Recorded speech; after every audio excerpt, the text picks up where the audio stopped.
Mas tumitindi at nagiging madugo ang labanan sa pagitan ng mga sundalo ng Israel at Hamas terror group. Pero ngayon, bumabawi ang puwersa ng Israel sa Hamas at tila nakakabangon na ulit mula sa pagkakadapa. Kritikal at sistematikong plano muna ang sinunod ng Israel bago makabawi ng atake sa Hamas. Ayaw nilang sumugod ng basta-basta nang hindi pinagpaplanuhan. Simple lang naman ang ginawa ng Israel Army. Nag-focus ang Israel Defense Forces land sa land areas ng Gaza Strip at doon nagpadala ng mga sundalo para magsagawa ng ground offensive operations. Pulutong ng mga sundalo ang nakipaggera sa Hamas ng buong tapang para sa bayan. Habang aktibong umaatake ang IDF land sa land areas ng Gaza Strip, sinigundahan naman ng pangalawang puwersa ng Israel na IDF Navy ang pagsugod. Ang IDF Navy naman ay nag-focus sa dagat para wasakin ang mga kuta ng Hamas na nakapwesto naman sa dagat. Ang IDF Navy ay may mga armas nang nakahanda sa loob ng barko nila. Para sa oras na kakailanganin, ilalabas na lang ng IDF Navy.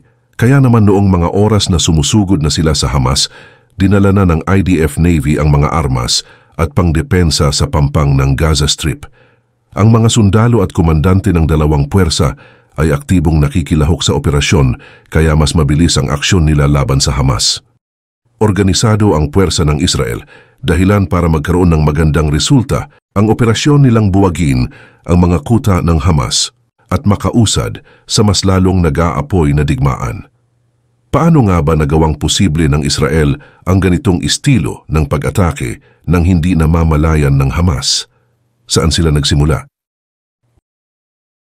Walang ideya ang Hamas sa plano ng Israel Army, kaya naman ang Hamas ay mistulang naging mga kampanteng terorista na inaakalang nasa kanila na ang bandila at tagumpay, mga preskong nakabantay at nakaupo sa mga kuta nila, kaya malayang nakagalaw ang Israel sa karagatan.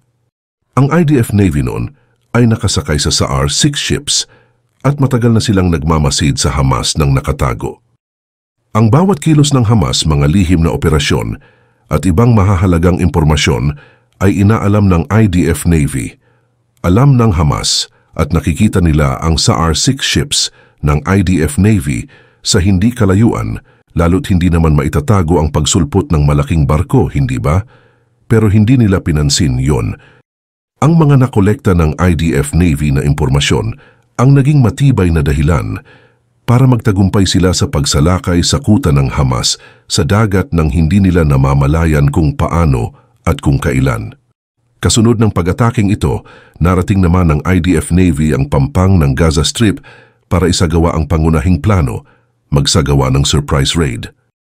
Ganito sila sinurpresa ng Hamas noon gamit ang mga bomba, putok ng baril at pananakit sa mismong importanteng holiday ng Israel.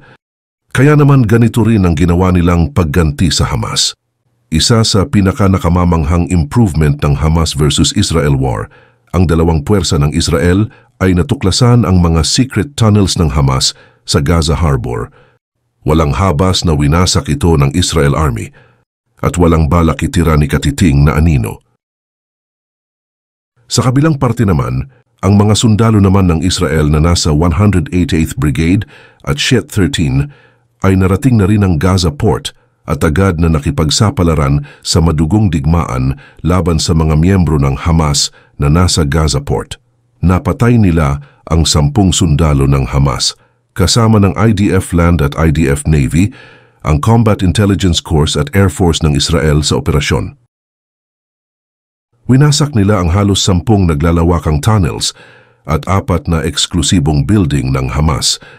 Ang isa sa mga tunnels na nawasak ng Israel Army ay ginawa ng Hamas na daan o tulay papunta sa dagat.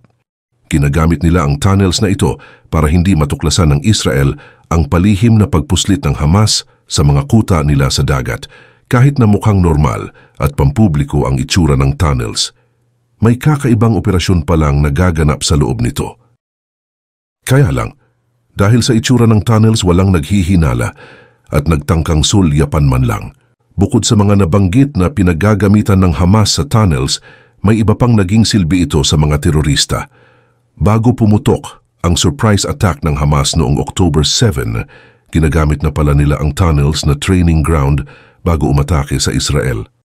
Matapos ideklara ni Israeli Prime Minister Benjamin Netanyahu na nasa ilalim na ng digmaan ang Israel, patuloy pa rin ang paggamit ng Hamas sa tunnels.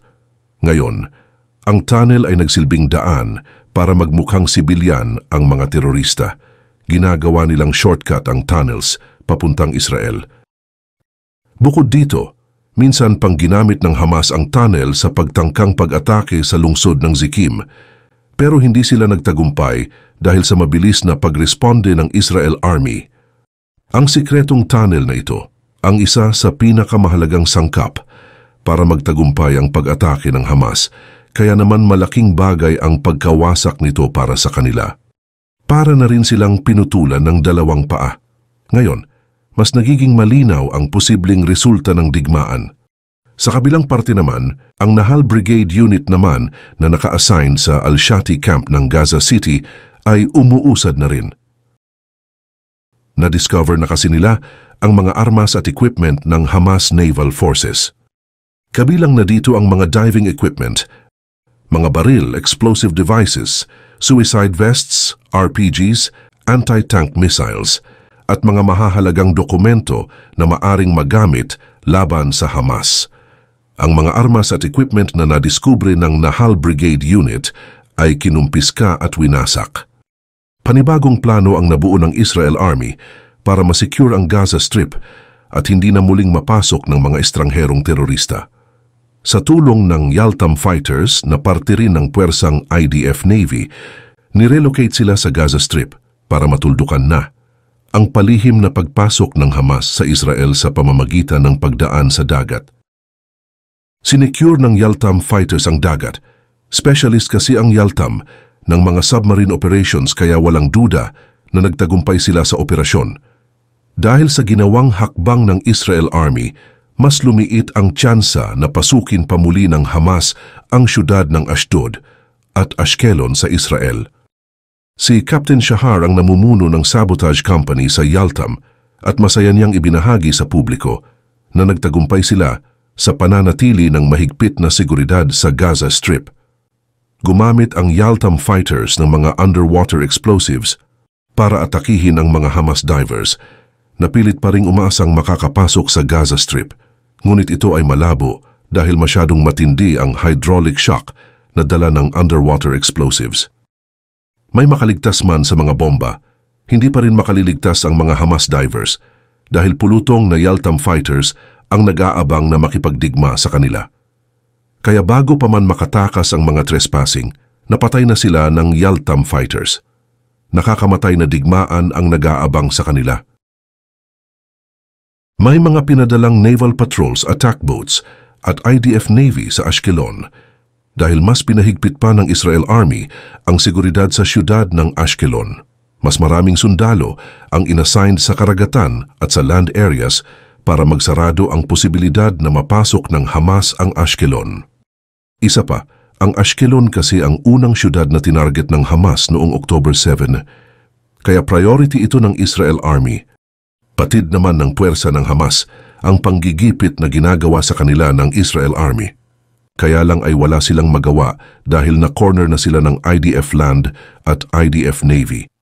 Lalong-lalo na ang pangunahing leader ng Hamas na si Ismail Haniyeh. Si Haniyeh ang tinuturing na tila presidente ng Hamas Terror Group. Orihinal siyang nakatira sa Qatar at ang mga bahay niya sa Gaza ang nagsisilbing meeting area ng Hamas para planuhin ang pag-atake sa mga sibilyan at sundalo ng Israel. Si Haniyeh mismo ang target na atakihin ng Israel Army ngayon, ayon sa Hamas. Nagpasabog ang IDF Land at IDF Navy ng mga airstrike sa bahay ni Haniyeh. Bago umatake ang IDF, nagwarning na silang aatakihin ang bahay ni Haniyeh, ngunit hindi nila sinabi kung kailan. Kaya wala ring ideya si Haniyeh sa kung ano nga bang panganib ang naghihintay sa kanya.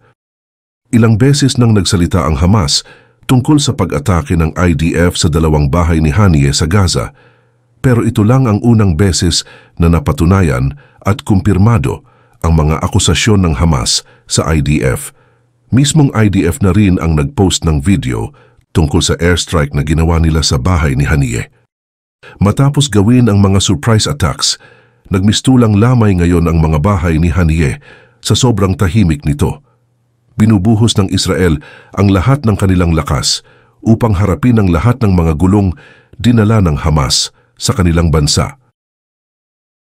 Lahat na ng paraan ginamit nila, maski ang pananamantala sa politika hindi nila pinalagpas, upang wasakin ng tuluyan ang mga gusali na pagmamay-ari ng Hamas at ma-rescue ang mga binihag nilang sibilyan o di kaya ay mga taong mataas ang posisyon sa Israel.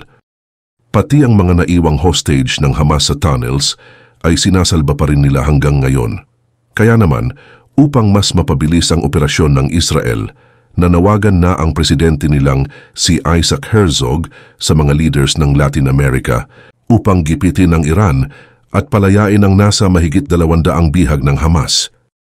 Isa ang German sa nagpakita ng mataas na respeto at kooperasyon sa Israel dahil nagsagawa sila ng malawakang surprise raids sa mga gusali na kahina-hinala at posibleng ginagawang kuta ng isa pang puwersang gustong kumalaban sa Israel, ang Iranian-backed Hezbollah movement. Nag-anunsyo ang Interior Minister na si Nancy Faeser na lahat ng sumusuporta sa Hezbollah at Hamas ay mapapatawa ng karampatang parusa. Isang madugo at makapigil hiningang digmaan ang hinaharap ng Israel ngayon sa Middle East, lalo't hindi lang Hamas ang pilit na gumagapi sa kanila, nariyan rin maging ang Hezbollah. Hiling nila sa buong mundo na sana makita ng malinaw kung anong tunay na kaganapan ngayon sa Israel at kung ano na ba ang sitwasyon nila sa kasalukuyan. Suporta ng halos buong mundo naman ang natatamasa ng Israel. Isa na sa sumusuporta sa kanila ay ang United States at European countries. Dahil dito bandila ng tagumpay ang naghihintay sa bansang Israel sa mga sumusunod na araw.